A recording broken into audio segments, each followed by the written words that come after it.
欢迎回来，新闻大白话，我们来关注是以哈的冲突。好，现在呢，在最新是以色列误炸了这个救援的车队，那现在就有一些相关的惩处了。不过这个说法呢是说，以军称无人机在操作的时候呢，夜间他看不出来，总之就是车顶呢有贴了特别的标志，然后还把其中一名救援的人士呢误认成为哈马斯的枪手，所以呢才会导致这个误炸的事件。那当然，现在就是有2个高阶军官免职了。不过呢，我也传出说，以色列现在拼命的来使用 AI 的方式呢，要来辨识加萨的目标。所以等于说呢，这个攻打方式是什么呢？就是只要 AI 锁定了，那就是可能会伤害到一些其他无辜的平民，因为等于是只要 AI 认证，它可能是要攻击的一个目标的话呢，那么就会进行攻击。好，也是因为这一连串的事件呢，我们看到其实现在在国际呢，就有一些呢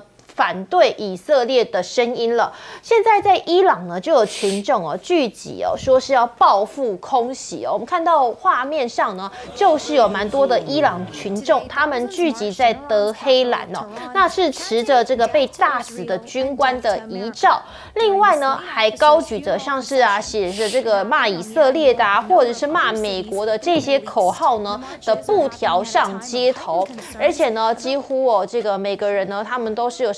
焚烧一些国旗等等他们都有一些比较激烈的动作那么当然就是要来反对以色列尤其是在这些连续的冲突之下呢，造成的一些伤亡。好，我们刚刚看到呢这样的画面不过以色列方面呢还是很呛因为呢以色列的总理纳坦雅胡就说，他们还是会持续对付任何伤害他们或是计划伤害以色列的人，这个叫做以牙还牙。好，可是呢讲得这么严重但是实际上是如此吗？我们就看到呢，这个轰完伊朗的使馆之后呢，以色列的军方他们是打乱了国内的 GPS 讯号。这个目的呢，就是要扰乱武器的目标，也就是说，如果你会变得很难侦测，说他们到底位置在哪边。还有是以色列呢，也临时关闭了28个驻外的使馆。那背后呢，美国现在是不是也自作自受了呢？因为我们看到，在这个轰炸当中，除了其实也有美国人之外呢，拜登政府就在以色列炸死志工的这一天呢，也核准了增援数千发的炮弹。那尽管呢，现在很多的世界很多的国家都在谴责以色列，但是拜登呢还是持续提供给他们致命的武器。那现在呢，美国就要高度戒备了，因为 CNN 引述了高阶政府官员的说法说呢，美国的高阶官员和以色列的官员都认为说，伊朗会有报复性的攻击，这是无可避免的。伊朗呢，也在一份书面的讯息当中就警告了美国，说不要落入了纳坦雅胡设置的陷阱，要靠边站，以免呢会受到打击。那这个以军炸死志工的事件呢，是不是也成为一个关键的转捩点了呢？因为就有消息人士透露说，拜登紧急的致电给纳坦雅胡，下了通牒，说这30分钟的谈话当中气氛是有点紧张的。那纳坦雅胡呢，则是为了这个处理加萨的问题来做相关的辩护好，那这也是呢，其实我们刚刚看到是美国对于以色列的态度只是说，同时呢，美国是不是也在玩两面的手法呢？因为以色列他们这开放加萨北部的过境点来运送物资那就说是拜登的警告奏效了。只是在白宫的一个记者会上这美国的安全或发言人科比呢，就被追问到说，那既然这样子，你就干脆切断对以色列的武器辩论我们先来看一下他是什么反应。Is the White House warning that it may remove military aid? What exactly is the threat here? I think I've stated it pretty clearly, and I'm not gonna, as I said earlier, I'm not gonna preview steps. I'm not gonna preview decisions that haven't been made yet. Continue to support Israel with capabilities that they've purchased as well as requested, but I don't have anything specific to read out to you. 倒是美国国防部的发言人呢，就比较直接他说会持续向以色列提供他们已经购买和提出需求的武器装备。那不过在联合国呢，就说投票已经通过了，对以色列武器是实施禁运的。虽然说美德他们是投反对票的，那 BBC 就形容这个决议是意义重大。这代表着什么呢？以色列政府必须要改变方针的压力会持续的加大。尤其以哈战争已经是6个月的时间了，以色列的盟友们呢，从最初的声援，已经是陆陆续续的被要求停止战斗这样的声音所取代了。那美国还能撑得过这样子的国际压力吗？好，我们先请教是彬哥怎么看说呢？这个纳坦雅胡现在持续的呛虾说他们会消灭一些就要以牙还牙、以眼还眼啊。可是另一方面，他是不是其实也是蛮担忧的？其实纳坦雅胡现在的处境跟泽伦斯基差不多，虽然他现在是就是掌控大局的一方，好像对哈马斯跟加沙走廊步步进逼，可是问题是，他要面临到一个状况，就是这个战争如果一结束，他可能就会失去政权，所以他不能够让这个战争结束。那但是问题是，你如果不让这个战争结束，持续进逼的话，你的人道问题就会产生很严重的影响，因为现在这已经导致了全世界在孤立以色列，甚至在孤立美国了。因为美国现在是他最大的后盾嘛，所以这个对美国来讲也陷入一个非常困难的一个局面。那好死不死，这个人道主义，这个厨房又被攻击了。误炸是？那这他们现在是说他们是误炸，我跟大家保证，这绝对不可能是误炸。为什么？理由非常简单。第一个，那个车队上面每一个上面都插了他们的旗帜，然后呢，他们是一整排车辆这样过去的。然后更重要的就是他们在去之前是有跟以色列报备过的，他们有告诉我们什么时间、什么地点，我们的车队有多少辆会经过这个地方，而且那个地方是非冲突区哦。所以他经过那个地方，照理来讲，不管怎么样都不应该被攻击。可是为什么被攻击？而且他是被有计划的消灭哦。你要知道，他们是一台一台被打中，他们被打中第一台车的人躲到第二台车，第二台车又被打中，然后再躲到第三台车还被打，他们就是要歼灭他们。所以你告诉我这个是夜间看不清楚，这唬谁啊？没有人会相信的。这摆明了就是要消灭他。为什么要做这件事情？他们不知道他是人道主义者，知道为什么还要这样做？其实他就是要让后续的人不敢再来。你想想看，连这种事先跟你报备了，而且采取的路线都告知你了，我还会直接被杀害，那以后谁还敢去？没有人敢去。这就是以色列要的效果，让你以后没人敢来。然后现在表面上他在北部，我开放一些港口给你啊，让你这些都来。但是问题是，所有的物资都必须经过以色列的军队牢牢掌控，由他来决定怎么样分配这些物资，由他来决定什么物资可以送到谁的手上去，这就是以色列要做的，因为他必须要牢牢控制住加沙走廊。那所以在这种状况下，美国现在只是说以色列开放了我们对以色列的警告有用了，他已经开放了一些港口啦，这人道已经获得改善。美国想要用这种东西为自己下台阶，说我已经尽到我的责任，你们不要再去给以色列施加更多压力，也不要再给我施加压力。但是问题是，我们接下来还是会持续看到以色列军队在加沙走廊进行不断的暴行，进行无差别式的对平民的攻击，这是一定会再出现的东西。所以美国真的就这样解除他的压力吗？我认为不会，我认为美国的压力会越来越大。因为现在以色列已经完全把自己放在一个非常不正当的地位上面了，所以在这种状况下，拜登就必须要去思考，你到底要能够促使以色列做到什么地步？那如果以色列持续这样下去，你选得上吗？可是问题是，反对以色列，他又选得上吗？所以这个对他来讲就是一个两难的一个结果。拜登自己要去决定到底要怎么采取下一步的动作。那李大中老师怎么看说这个以军炸死志工的事件有可能会成为转捩点？我觉得这实在是很罗生门哦，因为我们看其实以色列它有它的解释的方法，但是一般来说很难获得大家相信。第一个是说这个志工 WC 这个 K 他不是第一次执行任务，他是第3次了，前2次已经运了上百吨的这个粮食，这次来事先打过招呼。车顶上有这个 WCK 的标志，那现在以色列讲法是说晚上太晚看不清楚，那通讯不良，所以导致误判，我这样击毁。但是如果我们去看 WCK 的这个负责人，他的控诉是他认为是蓄意的。那目前因为国际的压力，所以 IDF 以色列国防军是有做惩处因为控制的地区是以色列的南方指挥部。啊，那162师的师长跟南方指挥部的指挥官，一个是少将，一个是准将，2星1星都受到处分。那直接的跟这事相关是有旅级的这个参谋长上校，跟一个火力协调官少校也被解职，看起来是很严重。但是我要讲的是哈，以目前来看哈，即便是上礼拜美国在安理会投了是弃权票，但是要怎么样去判准美国对以色列支持，我觉得只有一个。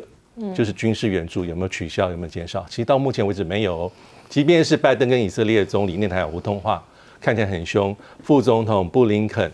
到国会议员都讲很凶狠的话，但是从军事援助来看，从去年10月到现在，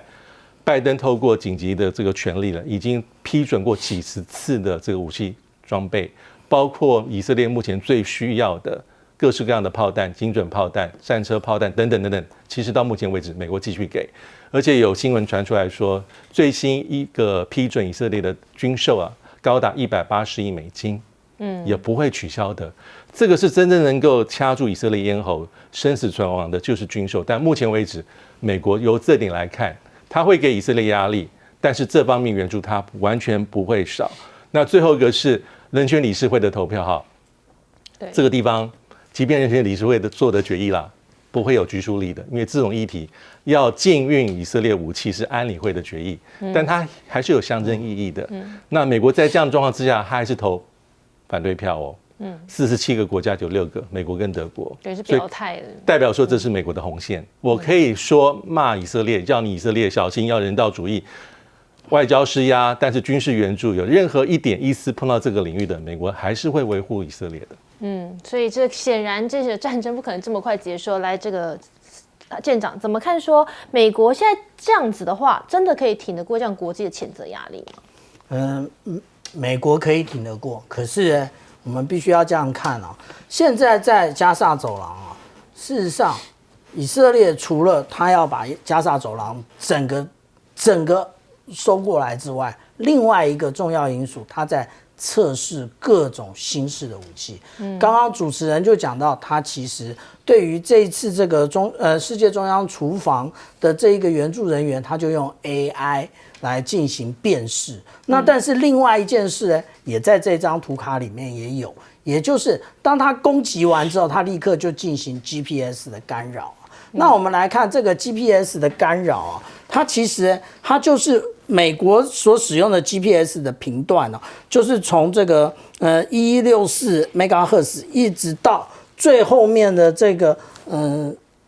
1587 MHz 的这整个的频段哦。那中间虽然它只用了这3个，可是事实上你要有效的干扰啊，它必须要是点屏或者是浮屏，也就是说，它已经很精确的利用点屏，因为浮屏的话，有的时候可以用，有的时候不可以用，事实上没用，所以它一定是点屏的打击这3个那个频道啊。那它打击这个频段之后呢，事实上来讲 ，GPS 就不能用了。那你 GPS 不能用的时候，也就是其他的装备几乎都不可以用，也就是连同你在路上开车都有问题。那也就是说，我们看到的，也就是现在的一个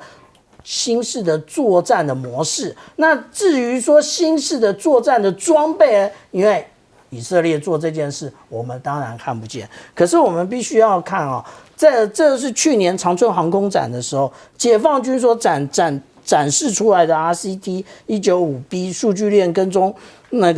干扰站啊。这个干扰站的频段呢，也正好就是我刚刚讲的那个 UHF 的频段里面，而且它不是只有展出而已，它实际上很早以前，它就在美济礁就已经部署了这一个弧形啊。如果很了解楚碧、永暑、美济在南沙群岛这3个岛，我们就可以很清楚的发现，它这个是美济礁。美济礁就曾经发现说，它有我们刚刚讲到的这一个雷达，这一个干扰站。这一个干扰站就是我们刚刚讲到的，它不但能够干扰 GPS， 它也可以干扰 Data Link。这个就是我们讲到的新式的作战的样式啊。另外啊，我们最后提到也就是刚刚主持人所提问的，就是美国会不会受到各种的约制？不会，为什么？事实上来讲，提出公式现实主义的叫 Meir Sherman 他就曾经在2007年写过一本书，叫做《以色列游说团和美国的外交政策》。这本书里面，他里面特别提出的，也就是，事实上非常强大的犹太复国主义的这一个游说团呢，它控制了美国在中东的政策。我们现在来比照，我们从一开始，从去年10月7号到目前为止，是不是就是如此？的确就是如此哦。而且那个我们刚刚讲到的那个 John Meir Sherman， 他在日前接受 New Yorker 的这一个杂志的访问的时候，他特别提出他说其实就是以哈冲突的这件事情呢，美国的决策者，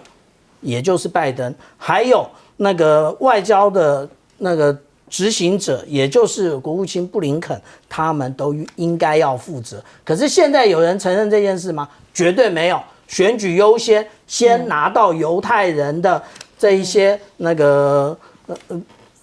选举经费最为重要。对，所以这个然后关系的就是美国大选11月后呢，可能才会比较有一个明确的方向。休息一下，马上回来。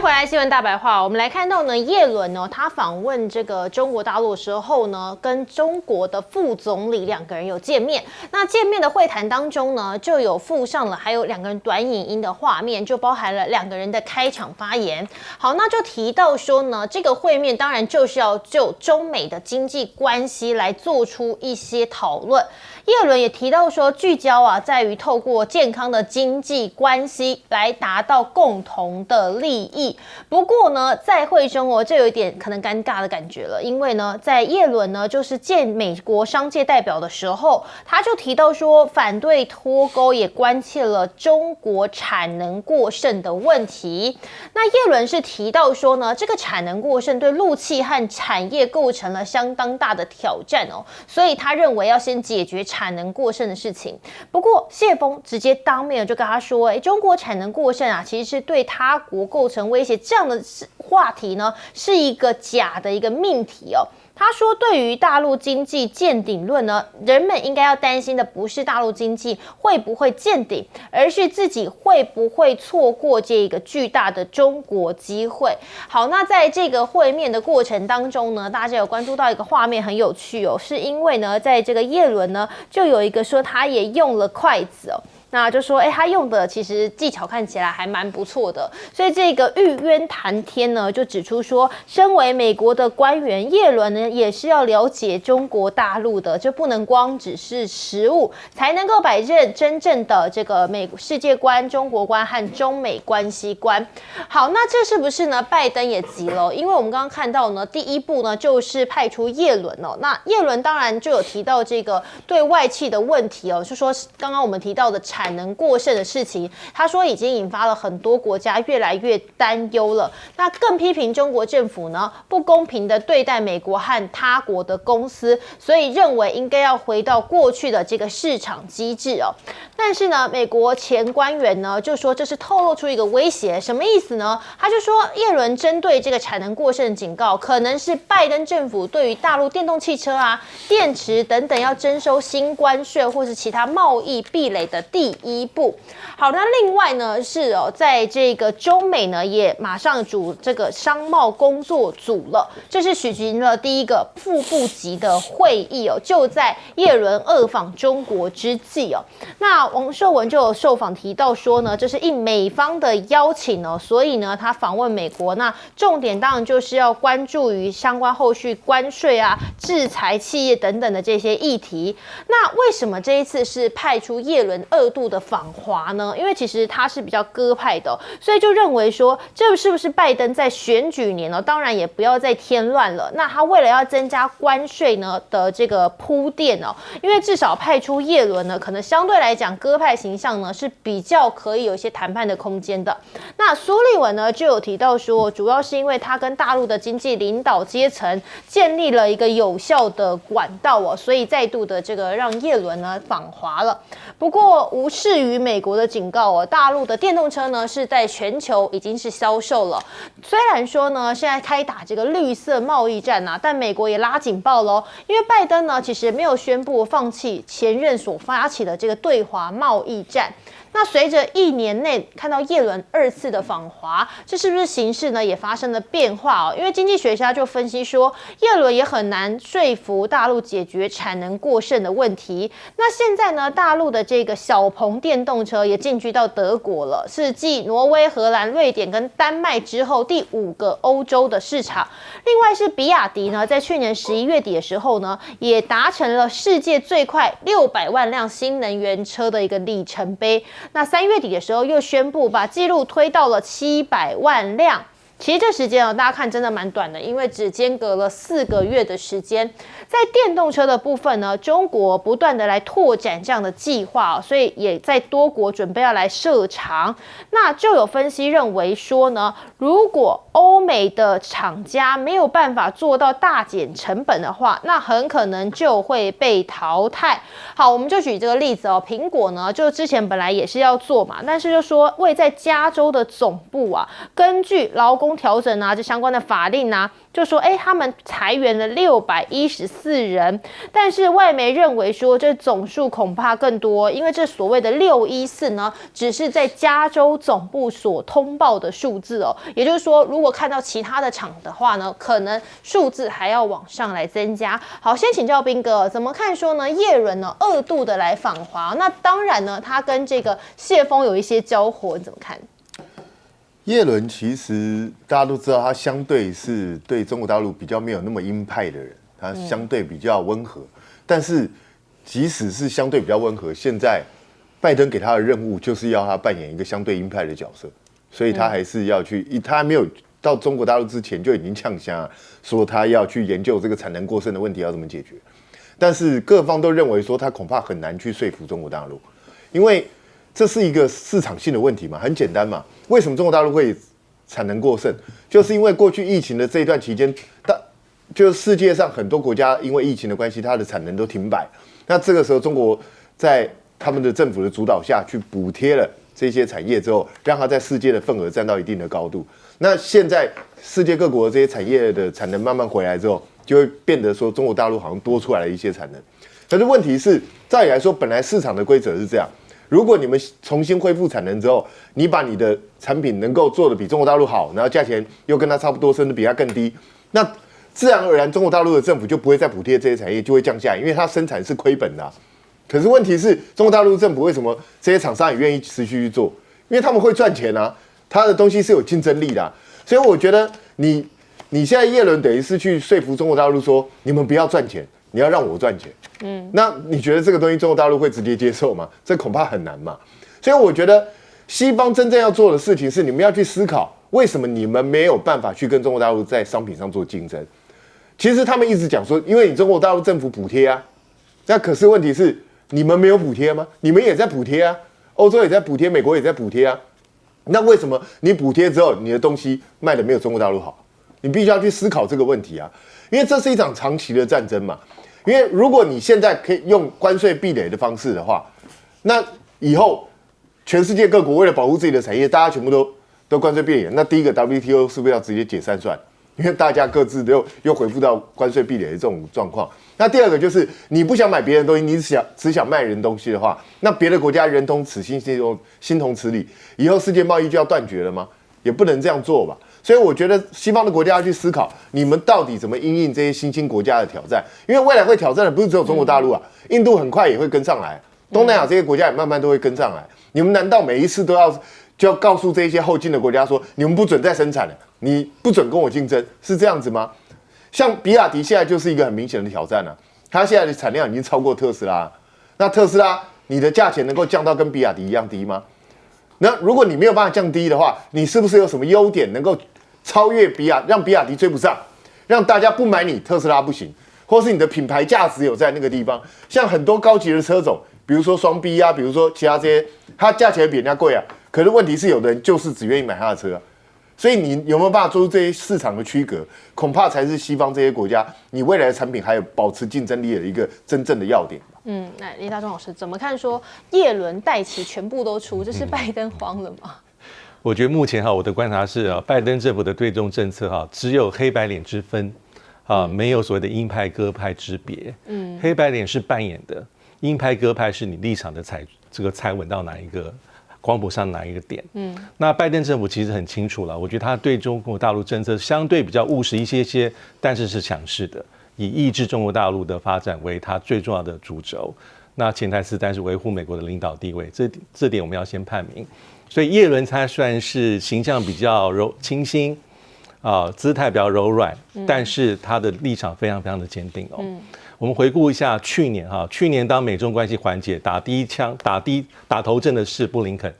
那之后才有凯利、叶伦、商务部长雷蒙多，最后才铺陈出所谓的拜习会，中间还差了一个基辛格访问中国大陆。那今年倒过来，今年叶伦是打头阵的人。而且你看他的行程7天，洋洋洒洒一网打尽，从广州到北京，该见的地方官员、中央的大员没有一个漏掉，还包括前副总理刘鹤，还包括一些在地的经济学者跟美国的这个中国大陆的外企了。谈什么？我们最有趣的地方是在这里。在叶伦去之前，大家美国我们很少听到美国讲到在攻击中国大陆才能过剩。那现在就开了一个新的战场。才能过剩讲的是什么？电池、新能源车、太阳能制品。那第二个谈的可能是跟美国企业在中国大陆所受的待遇相关，但这是老问题。第三可能是国企。第四有人说会不会谈美债？也许可能，也许。那我觉得重点是美国是软硬两手了。在叶伦谈的过程当中，其实戴奇美国对这个贸易代表在欧洲、比利时谈什么？他说在美中欧三方关系里面，希望美国跟欧洲两个站在一起，攻守一体。守的是我们用关税的这种措施去对付中国大陆，攻的地方是我们要想办法让我们产业更强，我们才不会吃亏。他讲的这么赤裸裸，这个代起。另外一方面，与此同时，下个礼拜美国的这个商业代表要去荷兰谈什么？艾斯摩尔这个老议题，但是可以看到美国在对于美国的重要的盟友艾斯摩尔、荷兰政府在做施压因为那个紫光机，这个对中国大陆的出口许可，其实荷兰已经从2019年慢慢开始在收了，因为美国的压力，因为国际压力，但相对而言还是有一些它的空间。那现在据外媒所传出来是，美国要求艾斯摩尔要停止对中国大陆所售设备的售后服务包括维修。这点是什么意思呢？因为3月底荷兰首相吕特跟贸易部长才去中国大陆访问，谈的就是这个议题。那后手美国马上跟进施压，所以荷兰目前是承受双方的压力。所以我要讲的地方是，这样的议题不会解决，不会停止。拜登政府第一个是他维持川普政府任内的强硬政策贸易，第二是科技上他会有过之而无不及。来舰长怎么看？很多人一直在笑话中国大陆现在的经济发展那这个经济发展的确遇到了某些问题但是呢，实际上来讲，他们直接的使用货币的贬值的方式这个是无论是经济学或者是货币银行学都是这么讲的就是实际上贬值是有利于出口的。那我们直接看从那个2008年我们来看，这个是人民币兑换美金它的一个相对的价值我们就可以看到，如果说它从2021年的这个时点来看的话，的确人民币是不断的在贬值的。这个贬值的结果造就什么？造就是它的出口非常的畅旺，也就是刚刚大中老师讲的，无论是在电动车，无论是在电池，或者是太阳能板的这一些，通通都有这个问题那这个问题打倒的第一个，也就是德国，第二个就是日本。那至于说美国嘞，美国你就往旁边看，为什么往旁边站？为什么？因为美国基本上来讲，你现在愿意从事这一个工业生产的人其实少之又少。我们看最近公布的一个资料也就是大家一直讲他们要做 AUKUS 的结果是什么？他们实际上来讲，他们要造这个 Virginia 级的那个潜舰，其实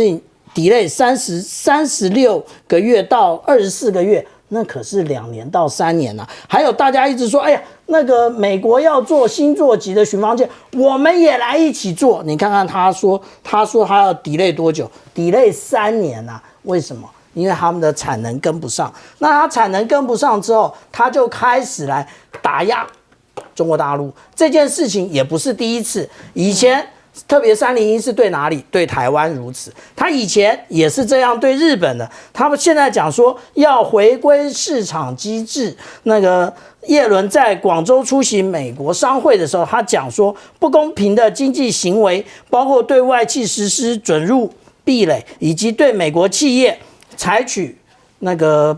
胁迫行动。那我想请教一下，什么是小院高墙？到底是谁在要求抖音要退出？好，但其实呢，现在在美国这一边，我带你看到的是大都会区，纽约大都会区说很罕见的遇上了4.8的地震，是240年来最大。我们带你来看一下这个画面哈，这个画面你可以看到，当时呢这震起来之后，很多当地人基本上大家都吓一跳了，就连自由女神像这边都还持续在震动，很多人呢是被这一次的这个地震吓到，整个人是弹跳起来。好，因为当地确实遇到地震比较少。那虽然呢说这个持续了大概有30多秒，那纽约州州长讲说这是美国东岸近100年来最大的地震之一。那这个当下呢，确实大家都很紧张，甚至呢在机场这边还紧急的先停飞了。大家就开始在说了，明显的晃动，可是问题是警报却迟了40分钟。大家当下因为比较少地震嘛，所以当下的感受是说，发生什么事情？很震惊，很疑惑，然后很无措，不知要做什么。民众说，这个是世界末日的前兆吗？这基本上呢，比起我们当时那个花莲强震，大概是8000之1的威力。但是啦，遇上这种天灾，基本上不论大小，大家都希望能够平安。好，可是问题是，现在呢，在职场上头，美国这边也有大地震。苹果现在呢，一次裁员614人啊，原因是因为他们放弃我们之前讲的10年电动车计划。那外媒就讲了，总数恐怕不止614啦，可能还会有更多，所以成为了大家所关心的焦点。因为5月3号他们要公布财报了，到底苹果的财报数字会影响纳斯达克多少指数？大家现在其实是有点差的。好，另一个部分呢是特斯拉，在大陆说快要被打趴，专家甚至有人是用史诗级的灾难来形容，说这可能会有最惨的结局，就是市占率接近腰斩。最主要还是回归到大陆的电车市场，我们先前一直告诉你，它现在内卷的很厉害，所以呢，血洗的价格战也让特斯拉这边确实市占率是在往下走的。所以呢，大家就开始在讲了，特斯拉是不是也开始取消了一些计划，包括他们本来因为想要去做价格上面的比拼，所以他们本来要推动的是平价电动车 Model 2。好，现在说这个 Model 2可能因为那个评价还没有办法达到那么平价，所以现在要先喊卡了。对比的是谁？是比亚迪。比亚迪现在就说了，他们的目标市场已经不仅仅纯电，还有包括油电。他们现在呢说，首款的电动皮卡已经不是一般车了，是皮卡哦。现在说会在今年的第4季会正式亮相。那目前呢会有一个油电车先出来挑战，好，挑战其他的车辆，让你来看看说，其实我们也可以做出油电车，之后会有全电的版本。至于小米的苏7，先前说卖得很好，第一批交货呢，现在全国会有18个城市同步来进行。那雷军就直接讲了，说呢，在交车的部分，他也会亲自的来帮忙交车。这一些项目其实都跟车市有关。那你也看得出来，在今年确实是中国车市，特别是能源车这一块，是一个非常重要的转折点。所以叶伦他现在人在对岸，他出发前就已经先讲了，我觉得你们车太多了，产能过剩会影响到我们。那个时候也先说，这一回见到了何立峰，见到王伟忠，直接的讲了，说呢，两国之间的经济金融工作，他们会开始来进行部长级方面的会议。同时呢，央视提问说，叶伦先想清楚，好，原因是因为他直接问到了，说你们现在呢要把中国排挤出新能源汽车的供应链。想清楚哦，你们要坚持还是要妥协？那你们现在觉得你们能够解决问题的时间还有多少？最主要就是因为新能源车确实是目前世界上的一个新趋势。那在这一块上面，如果呢美中之间你要再把它拿来做相互的较劲的话，那到底目前的状况会是什么？好，原因是因为你看看现在拜登即将要进行的美日非三方会谈，不要以为只有军事，因为能源上面他们现在也在抢资源，主要就是在镍这件事情了。好，镍呢基本上做电动车它是非常重要的一个贵金属，说菲律宾其实呢也是镍的生产国第2大之一。好，所以呢现在他们也在讲了，这一次把菲律宾找来，当然了在这一个部分他们也希望能够加大来合作，把所有的跟车市跟这个生产链有关的量能，通通先囊括在一块儿，再来看看要怎么样来做调配。回过头想要请教一下帅将军，好，这个呢是纽约的大都会区罕见的遇上了4.8地震，说240年来最大，很多人真的吓坏。对，纽约我去过很多次，你看那个曼哈顿岛上全部是大高楼，很高，几十层上百层的是吧？因为曼哈顿它那边的地质啊是一个岩盘。所以它的这个大厦打的这个岩盘的毛桩很深，通常不受什么太大的影响。加上纽约也不是地震带经常频发的一个地震的一个地区，所以他这次碰了一个4点多的、4.8的，把老百姓就给吓傻了，因为没有这个经历嘛。你4.8放在日本、放在台湾，大家就觉得晃一晃嘛，对不对？那他这个问题就是说，因为晃了30多秒，所以给人的这个惊恐的压力是蛮大的，不是一下就过去了。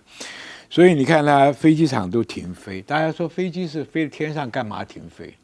飞机啊，几十吨重啊，它完全就靠这个轮子。轮子你前后滑动了没事，你左右晃，那个腿可能会受伤的。这个就会有空安的危险。是。所以这个地震对纽约来讲是个 shock， 是一个震惊。另外苹果啊，你想想看，它苹果现在出的几款呢都没有什么创新。你说手机的部分？手机的部分。然后苹果车呢又研发失败。当初华为也想发挥华为车，他发现划不来，很早就投资跟比亚迪啊、小米合作去做电动车，他不要自己搞汽车厂。但是苹果已经开始准备搞了，成立了公司，所以裁员裁那么多。所以苹果今年是不太看好。手机卖的销量在下降，这个苹果汽车有一些亏损，然后苹果的未来就不像前几年那么光辉灿烂了，全世界打通全世界的市场。第三个，小米的车子啊，它真是很聪明。高级车我有可以跟你 Porsche 相比拟的，对不对？卖个800万、500万的车，它也做皮卡。皮卡是欧洲跟美国很多平民老百姓喜欢用的，不管农业用啊、工业用啊，器材工具往后一丢，开出去就走了嘛。那美国在那里叫什么？你是要跟菲律宾说是要那个镍电动车的材料嘛？美国你现在有几个电桩啊？电动车一定要有充电桩的。中国大陆都几十万桩啊，你才5万桩，那你电动车买去干嘛？所以这些东西啊，很多是叫务虚。你看啊，跟菲律宾合作，除了军事合作，还有看到它的矿产镍。对，事实上军事合作也是虚的。因为中国大陆的解放军的海军对台湾的巨子线可以一直延伸到菲律宾啊，它都在第一岛链上面嘛。换句话说，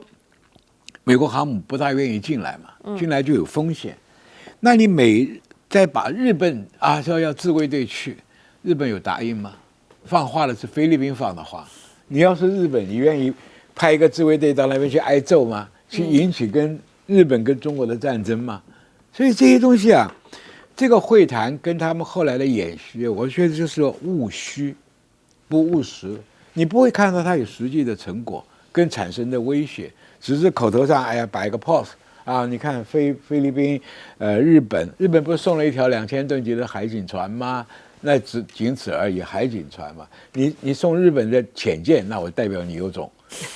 日本的潜舰是很好的，对不对？所以这个问题啊，我们看事情啊，要看有实际的效益，还是一个口头摆一个 pose 的效益。是，请教一下吴老师。我看这叶伦吧，我们讨论叶伦这个事情蛮久的哈。其实叶伦去年7月访问中国前，他讲了很多，包括说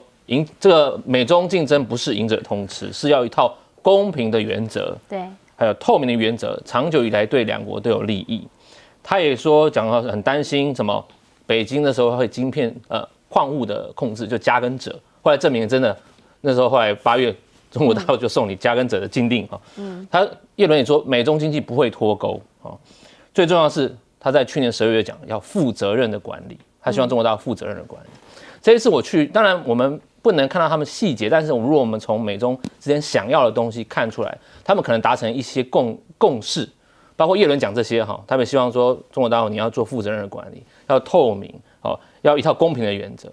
那中国大陆希望什么？希望美气赶快回来。因为中国大陆的外资2023年只有33亿美元，比起2022年掉了82%，比起全盛时期2021年只有10%而已，整个外企都撤掉了。中国大陆现在非常需要美企的投资。那我想叶伦去这边主要就谈这个，就谈生意而已，就这样子啊。那当然这个我们要看就是叶伦相对友好了，人家说他对于中国太鸽派了，因为他是学者嘛，经济学者 UC Berkeley 的。太鸽派了，会不会对这个拜登选情有没有注意？这个我们还是要看。我对这个日本跟菲律宾蛮有兴趣，因为岸田文雄4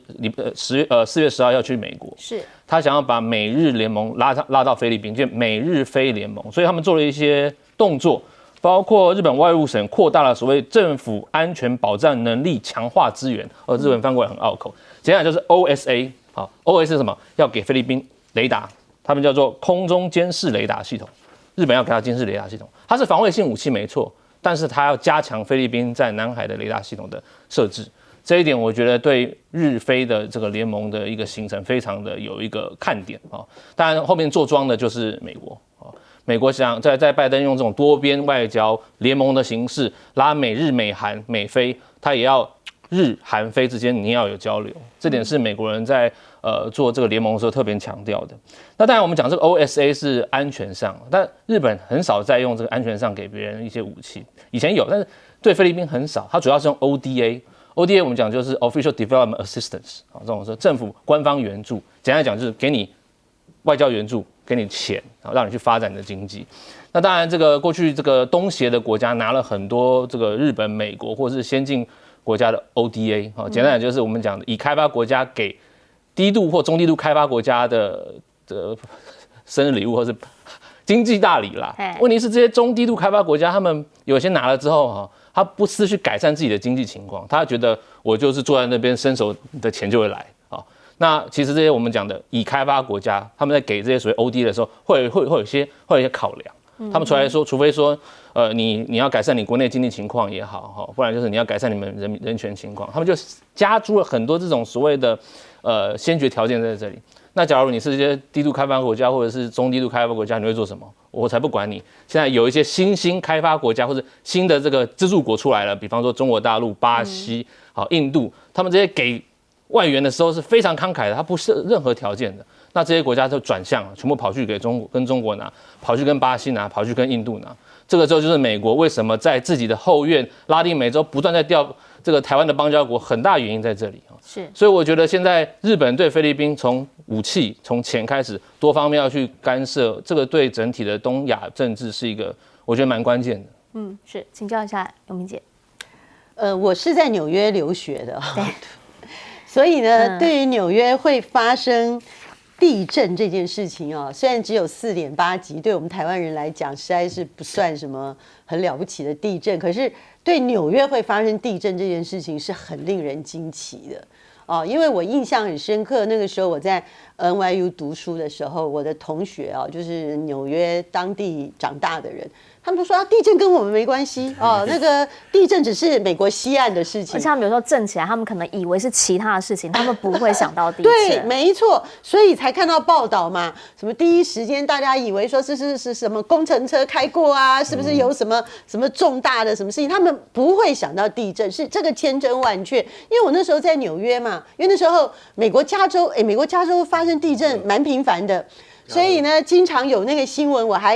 印象好深刻。我的纽约同学好得意说：“你看，我们这个东岸是不会有地震的。”我说：“哎，这个我们台湾对这个事情太习惯了。”那时候记得还有这样的一个谈话。所以纽约会发生地震呢，有几种可能。第一个，他们第一时间不相信；第二个呢，即使不是很大的地震你看跟我们台湾花莲地震来比8000分之一，可是显然纽约人他们很可能会真的有漠视感。好，这个我觉得也不能说他们很夸张，因为在一个从没有地震经验或者很难得有地震经验的人，真的那个感觉是还蛮震撼的那讲到大陆的这个特斯拉的部分，它会不会整个掉进地狱我说真的，因为我大陆去往来这个演讲交流的次数蛮多的，我就想分析一下我的经验第一个，苹果手机这个果粉在中国大陆是确实存在的我碰到好多的年轻人到了要照相什么好兴奋，然后拿出苹果手机就很骄傲说：“你看我有什么最新款的什么什么什么。”可是特斯拉呢，第一个因为它是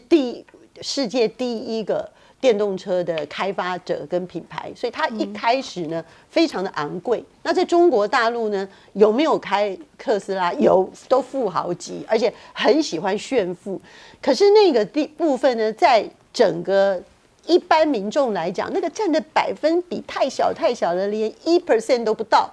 那结果，当整个中国大陆又掌握了电池最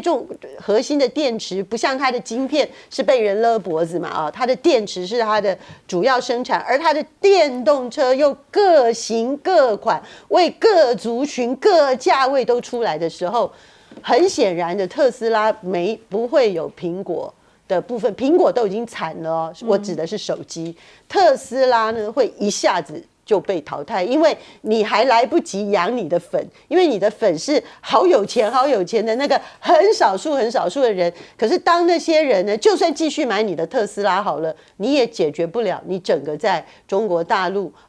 中高级或中产阶级的这个市场整个崩盘的事实。那我觉得这个对特斯拉的未来真的是很不利的。好，确实现在呢，在这个科技上面之外，大家讨论的是什么？是战事上面，在真正的战场上，现在又发生了什么事情？带你来看到的是伊朗现在说最快下个星期他们要发布的是重大攻击最主要的原因就是因为先前呢，他们在叙利亚这边的使馆是不是被以色列这边直接给轰了吗？那所以呢，双方之间真的是你来我往。那美国的高阶官员已经直接的跟 CNN 透露了，说他们现在其实自己也处于一个高度警戒的一个状态。那这整件事情呢，伊朗的群众其实他们情绪是亢奋的，直接来看他们的抗议画面。好，当时呢是有数千名的群众5号的时候齐聚在德黑兰，为使馆遇袭事件死亡的伊朗伊斯兰革命卫队7名军官举行葬礼。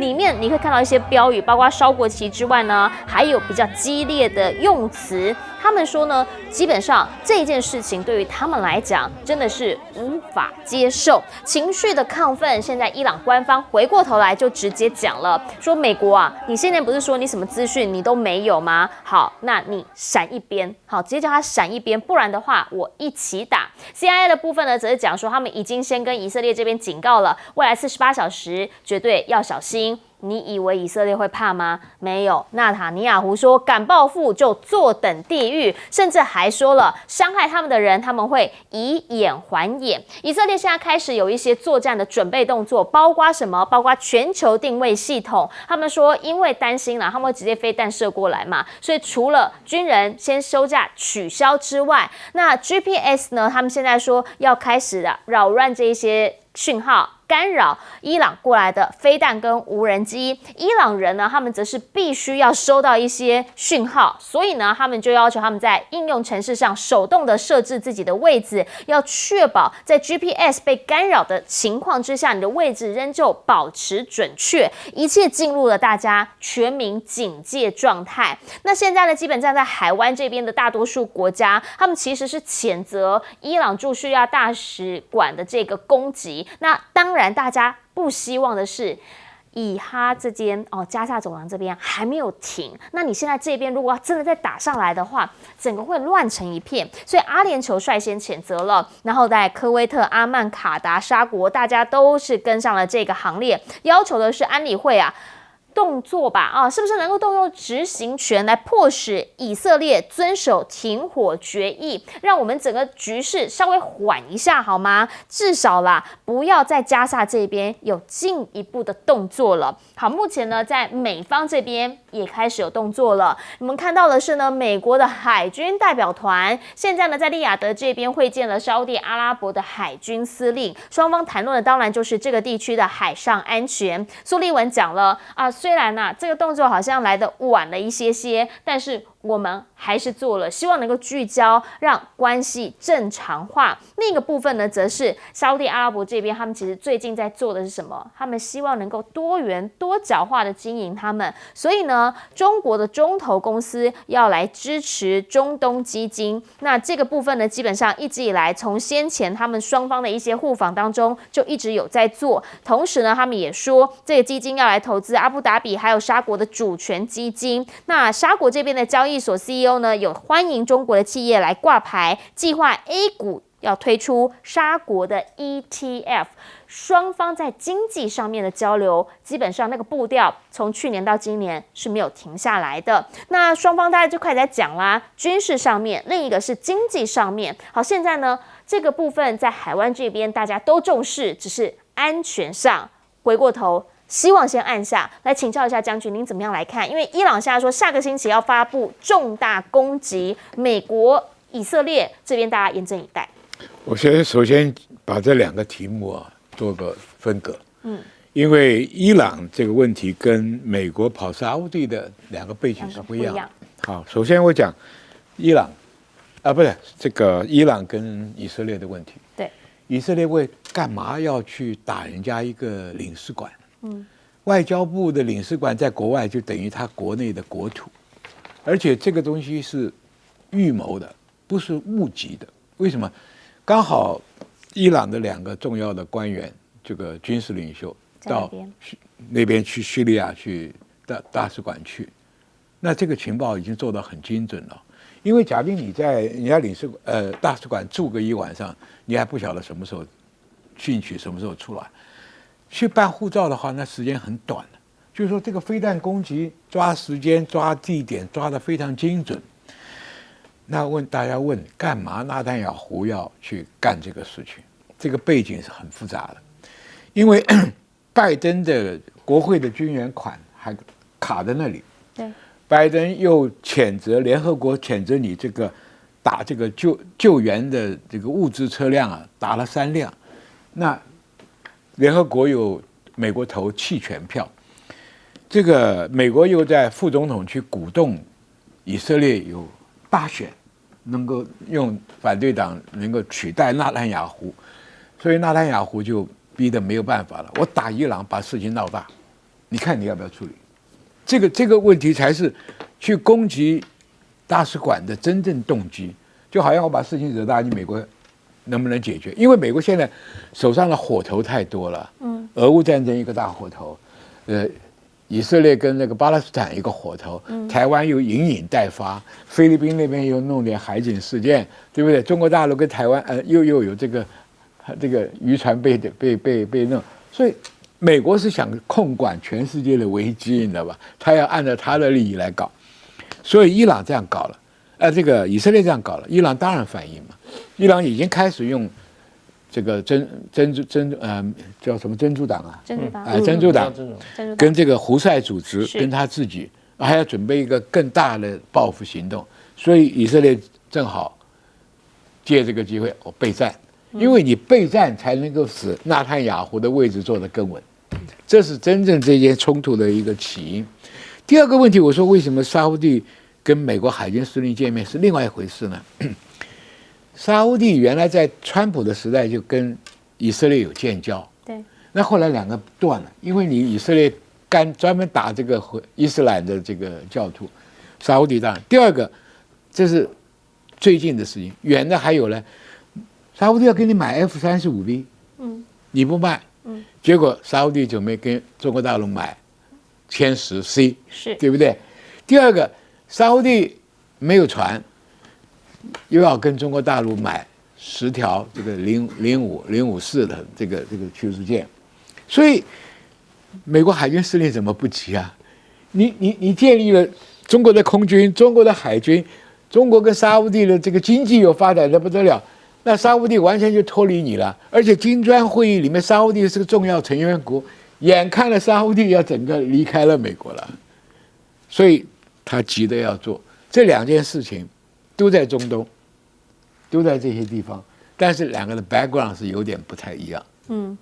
是好，我们先进下广告，广告回来，我们继续要听嘉宾讲评。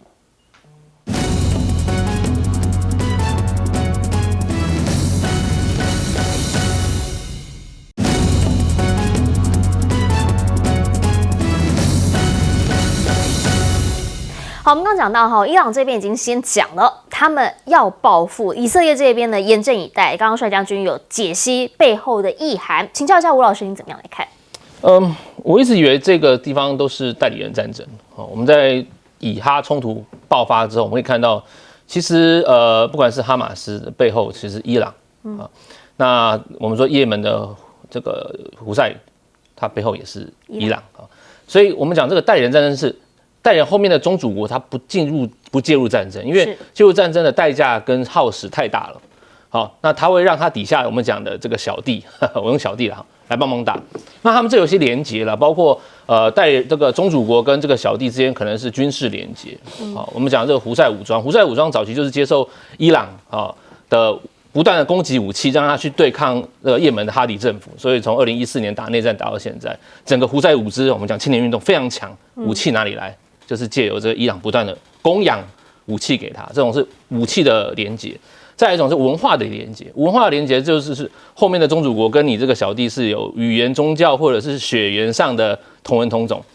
普丁入侵乌东地区，他当年就是扶植了许多乌东的一个反抗军对抗乌克兰政府，他也是一种代理人战争的一块啊。所以我们用这两种连结来看，那代理人战争宗主国比较难。会直接介入，但是这一次问题又不太一样。对，这一次纳坦雅胡，我觉得他为了他自己的政治生存啦，他现在豁出去了。我觉得连拜登也管不住他。不然 Chuck Schumer 在参议院上讲啦，我认识你这么多年，你给我停下来。不理他，他说 Chuck Schumer 你这个乱讲话啊。拜登也讲话说你不要种族灭绝罪哦，你现在有问题哦，都叫他停下来。问题是纳坦雅胡现在停不下来。如果他要想要把这个所谓的伊朗拉下来哈。我觉得事情会，我们讲的战争的螺旋，叫冲突螺旋。因为我们研究国际冲突是这样，你冲突是一开始是小规模区域冲突，然后再来是有限度的战争，再来是全面型战争。那假如是这样的话，他把伊朗拉下来，如果伊朗真的笨到进去，他在美国在后面呢，那这个事情是很大的，这整个战争会升级成一个我们讲中东的一个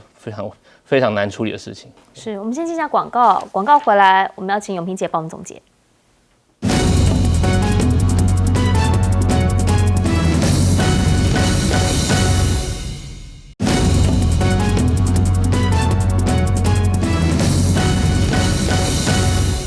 节目最后要请永平姐帮我们总结。是，其实确实，我觉得纳坦雅胡他抓住了一个美国人很关键的心态，就是说这次他去攻击那个叙利亚的这个伊朗外交就是大使馆的时候，他同时呢还去炸了一个这个给加萨难民的食物车。然后呢，里面死了还包含美国人。可是呢，美国在如此谴责跟痛心说你怎么可以做这个事情的时候，美国国防部的发言人 John Kirby 他在白宫记者会讲什么？他说我们一定要让以色列的这个国家长存，哦，所以呢，他继续给他送F-35的飞机，继续给他送2000磅的大炸弹。所以纳坦雅胡就抓住美国人绝不能让以色列灭亡的这个心态呢，